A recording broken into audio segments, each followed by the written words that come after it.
Hello and a very warm welcome to Central Quay and what is day 2 and officially day 1 really of the Commonwealth Games, Gordon. Yep. Now, right away we've suffered a low blow. Farah's out. It's a big disappointment for fans in general. It's a disappointment for the organisers of the games as well, because of all your headline acts, especially with Usain Bolt only participating in the relays, Mo Farah would have been the superstar of the athletics events, and it's a disappointment. I think, looking at it in hindsight, and one or two of our guys, Ewan McLean particularly, have written about this, suspecting that this might always be the case, that he might not have it high on his list of priorities and that he should. And it's a disappointment. You asked the question, if this had been London 2012 and he had been in the same predicament, would he have run? The answer is probably yes. So there's that element of it. But either way, for the fans who are going to be at Hampden, and generally for everybody watching on TV, you're looking for him to be one of the big moments of the games, or two of the big moments of the games in the 5,000 and the 10,000, and that's now been taken from us. So yeah, whatever way you want to look at it, it's a blow.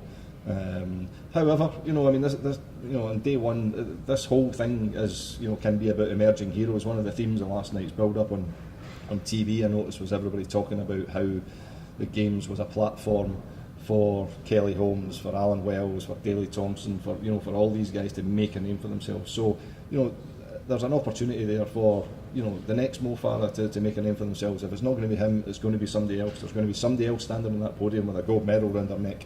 And you hope, it'd be great if it was Luke Caldwell or somebody like that, one of our guys, but you always want a hero and somebody to cheer on, so bring on the next one. It kicked off this morning with the swimming. There's a variety of events happening today. You're not, I don't believe, heading along to the rhythmic gymnastics. I am not. I am away to the table tennis actually just now. I'm just going up there. That's my other sport. Well, it's one of my sports, but it's my passion, if you like. So I'm going up there to watch a bit of that just now. Scotland are playing Canada this afternoon. So I'm going to wait to head up to that just now and try and take in some of the magic, and then I'll be kind of doing the swimming and the cycling and various other sports over the next couple of days. So yeah, and if there's the opportunity, the atmosphere in the city generally, you can sense it just as you're padding about the place. It is great. So and I think there are still opportunities for people to go and buy tickets and see events. So if you get the chance, go and do it. It's going to be part of something big. I was in Delhi 4 years ago, and they didn't and couldn't tap into the national psyche the way that we have in terms of selling this as an event. So make the most of it while it's here, definitely. Now, you did mention it briefly there. We had the opening ceremony last night as well, and we should mention that. I felt we pulled it back from the brink, so to speak. It was all flaring nostrils and enthusiasm to begin with. But it was art imitating life in terms of a Glasgow night out, wasn't it? It was like it started off badly, and there was a bit of the cringe about the John Barrowman kind of like the tartan trews kind of couthy element of it, but I think as long as you can see the irony in some of that, that's fine. I wonder whether the rest of the watching world would get the kind of irony or the cultural references of dancing Tunnocks tea cakes and stuff like that, and the cans of Iron Brew propping up the Forth Bridge. But listen, I thought there was far more to redeem it than there was to condemn it. I thought most of the evening was done to perfection, in terms of judging the mood and creating an atmosphere. The athletes all seemed to absolutely love it. When they were coming in, I thought the kind of musical palette and the backdrop to the athletes coming in was phenomenal.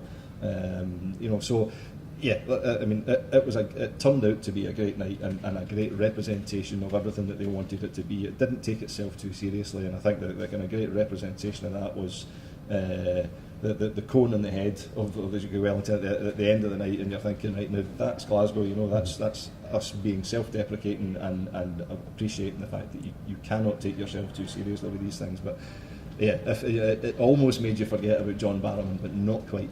My other highlight was obviously Gordon Matheson forgetting that there were any microphones. I was in Falkirk watching on TV, and I just opened my window, muted the telly, and I could still hear him from there. So it was he was a little bit on the shouty side, shall we say, but it brought a smile to your face, that's for sure. Just finally, you have been following this table tennis team very closely in their build-up and preparations for these games.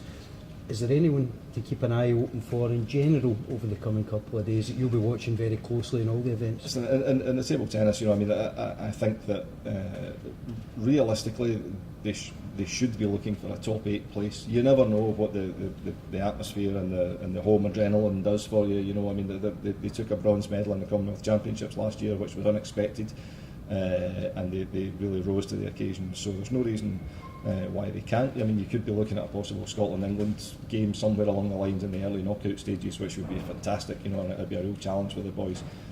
But we've got some quality operators in that team. Gavin Rumgay and Craig Howison are both playing at the peak of their powers just now. You and I went and did some table tennis to preview the games months ago, and even then they were their commitment and their training was fantastic, as it is across all 17 sports and with all the athletes.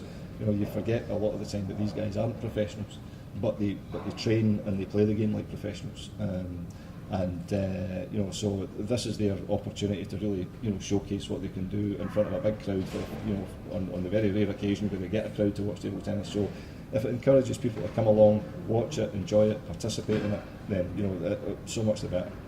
Gordon, thanks very much for joining us today. Don't forget, keep an eye on dailyrecord.co.uk, where we'll be running a live blog throughout the course of every day in these Commonwealth Games, and you can find all the results, all the breaking news and some of the best images as well. But for myself and Gordon, thanks very much again.